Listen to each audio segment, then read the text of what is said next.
Hello दोस्तों, स्वागत करते हैं आप सभी का आपके अपने यूट्यूब चैनल जैकपुर पे। आज के इस वीडियो में हम लोग क्लास 10th का हिंदी का टॉप 15 क्वेश्चन को देखेंगे और ये इसका सेट 1 होगा जो जैकपुर के द्वारा तैयार किया गया है। और आज के इस वीडियो में जितने भी सवाल लिए गए हैं वह सभी सिलेक्टेड हैं और अच्छे लेवल के सवाल हैं और एग्ज़ाम में पूछे जाने योग्य हैं। तो वीडियो को स्किप मत कीजिएगा, शुरू से लेकर अंत तक देख लीजिएगा। अगर आपके पास टाइम नहीं है तो आप स्पीडोमीटर लगा कर देखिए, लेकिन उसको देखिए ज़रूर, एक भी सवाल आप लोगों को स्किप नहीं करना है। तो चलिए शुरू करते हैं। यदि आप हमारे चैनल पे पहली बार आए हो तो प्लीज़ सब्सक्राइब करके घंटी वाला आइकन को दबा लीजिएगा। नेता लोगों की तरह अधूरा काम मत कीजिएगा, घंटी के आइकन को दबाना ज़रूरी है। चलिए देखते हैं। सबसे पहला सवाल देखिए क्या है हमारा। लखनऊ स्टेशन पर कौन खीरे के इस्तेमाल का तरीका जानता है? लखनऊ स्टेशन पर कौन खीरे के इस्तेमाल का तरीका जानता है? लेखक, नवाब साहब, खीरा बेचने वाला या फिर इनमें से कोई नहीं? बताइए इसका सही जवाब क्या होने वाला है। तो राइट आंसर हो जाएगा इसमें से ऑप्शन नंबर सी, खीरा बेचने वाला।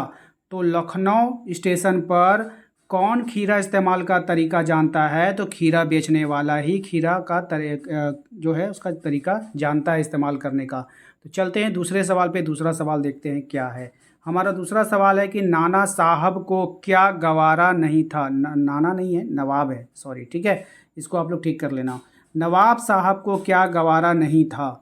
ऑप्शन है आपका ए, लेखक से बात करना, बी, मंझले दर्जे में यात्रा करते दिखना, सी होता है खीरा खाना या फिर डी, इनमें से कोई नहीं।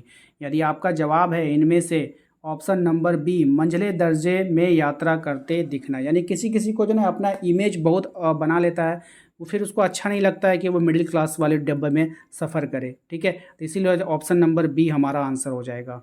अगला सवाल पे आते हैं। अगला सवाल है हमारा, लेखक की पुरानी आदत क्या थी? ऑप्शंस आपके पास है अकेले में सो जाना, दूसरा है अकेले में तरह तरह की कल्पनाएं करना, तीसरा है पुस्तक पढ़ना, चौथा है अकेले में गीत गाना। यदि आपका जवाब है इसमें से ऑप्शन नंबर बी, अकेले में तरह तरह की कल्पनाएं करना, तो बिल्कुल सही जवाब है कि लेखक की जो पुरानी आदत थी वो अकेले में तरह तरह की कल्पनाएं करना था। चलते हैं अगले सवाल पे। अगला सवाल देखते हैं क्या है हमारा। अगला सवाल है, नवाब साहब ने खीरे की तैयारी के बाद उसका क्या किया? नवाब साहब ने खीरे की तैयारी के बाद खिड़की के बाहर फेंक दिया, साथ में मुसाफिरों उसके दे दिया, लेखक को दे दिया या फिर खुद खा लिया। क्या किया था बताना है। यदि आपका जवाब है इसमें से ऑप्शंस नंबर ए, खिड़की के बाहर फेंक दिया, तो बिल्कुल राइट आंसर हो जाएगा। नवाब साहब ने खीरे की तैयारी के बाद उसका क्या किया था? तो खिड़की के बाहर फेंक दिया था। चलते हैं अगले सवाल पे। अगला सवाल देखते हैं क्या है। अगला सवाल है हमारा, लखनवी अंदाज शीर्षक पाठ के लेखक का नाम क्या है? लखनवी अंदाज शीर्षक पाठ के लेखक का नाम क्या है? ऑप्शंस ए है हमारा प्रेमचंद है, बी है हमारा स्वयं प्रकाश, सी है यशपाल, डी है इनमें से कोई नहीं। यदि आपका जवाब है ऑप्शन नंबर सी, यशपाल, तो बिल्कुल राइट आंसर हो जाएगा। इसका सही जवाब हो जाएगा आपका option number C, Yashpal. Lakhnavi Andaz पाठ जो है उसके लेखक का नाम है यशपाल, याद रखिएगा, बहुत ही इम्पोर्टेंट है। अगले सवाल पे चलते हैं। अगला सवाल है हमारा, बाल गोविंद भगत पाठ के लेखक कौन है? रामवृक्ष बेनीपुरी, स्वयं प्रकाश, यशपाल या फिर प्रेमचंद? बताइए क्या होगा इसका राइट आंसर। सही जवाब हो जाएगा इसका option number A, Rambriksh Benipuri. यानी बाल गोविंद भगत पाठ का जो लेखक है वो है रामवृक्ष बेनीपुरी। याद रखिएगा, मोस्ट इंपॉर्टेंट रहेगा आपके एग्ज़ाम के लिए। क्वेश्चन नंबर 7 पे आते हैं। क्वेश्चन नंबर 7 में आपसे कह रहा है कि बाल गोविंद भगत कौन था? भगत था, साधु था, कबीर था या फिर भिक्षु था? यदि आपका जवाब है ऑप्शन नंबर बी, साधु, तो बिल्कुल राइट आंसर है। बाल गोविंद भगत कौन था? तो साधु था। चलते हैं अगले सवाल पे। अगला सवाल देखिए क्या है। अगला सवाल में कह रहा है कि पतहू के भाई को भगत जी ने क्या आदेश दिया?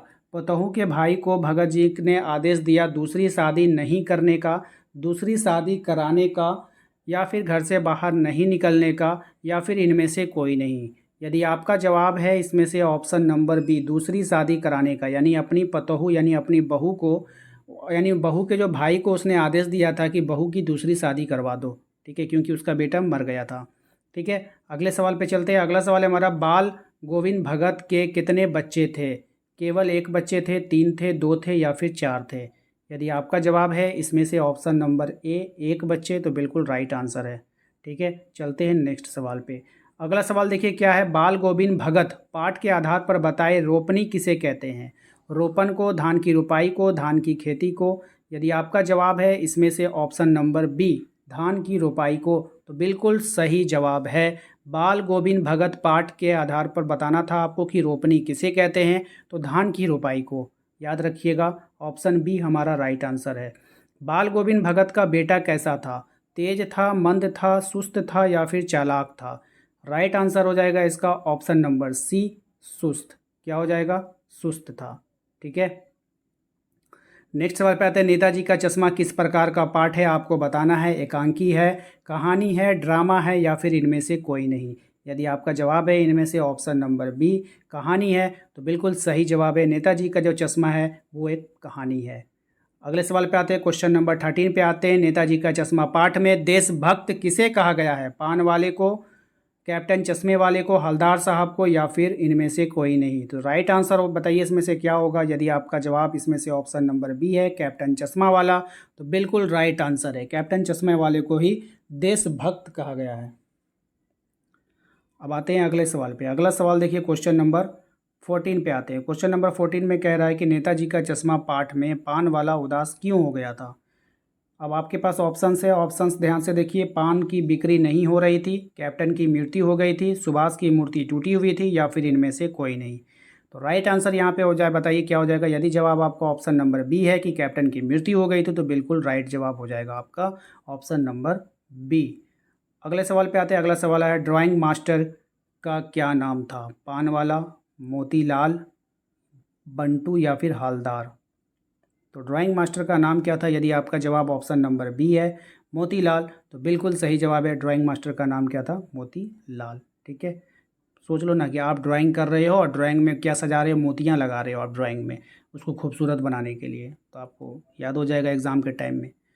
अब नेक्स्ट सवाल देखते हैं क्या। अगला सवाल को ध्यान से सुनिएगा, इसका जवाब आप लोगों को कमेंट बॉक्स में देना है। नेताजी का चश्मा पाठ में कैप्टन कौन है, यानी ये जो नेताजी का चश्मा पाठ है उसमें कैप्टन कौन है। पान वाला कैप्टन है, चश्मे वाला कैप्टन है, हवलदार साहब कैप्टन है या शरारती बच्चे कैप्टन है। इसका जवाब आप लोगों को कमेंट बॉक्स में कमेंट कर देना है। सभी लोग कमेंट कीजिएगा, चाहे आपका जवाब सही हो या फिर गलत हो, लेकिन आप लोगों को कमेंट करना चाहिए। वीडियो को लाइक कर दीजिएगा, चैनल पे पहली बार आए हैं सब्सक्राइब कर लीजिएगा, बेल आइकन को प्रेस कर लीजिएगा। और हाँ, आप अपने व्हाट्सएप ग्रुप को अगर ज्वाइन करना चाहते हो तो उसका भी लिंक आपको डिस्क्रिप्शन में मिल जाएगा, वहाँ जाकर आप उसको ज्वाइन कीजिए। प्लेलिस्ट का लिंक मिल जाएगा, प्लेलिस्ट का मतलब होता है सारे वीडियोस का लिंक एक जगह, आपको प्लेलिस्ट का भी लिंक मिल जाएगा, वहाँ से आप अपने सभी वीडियो को देख सकते हो। ठीक है, तो उम्मीद करते हैं कि आपको समझ में आ गया होगा। मिलते हैं हम लोग अपने अगले वीडियो में। Thank you.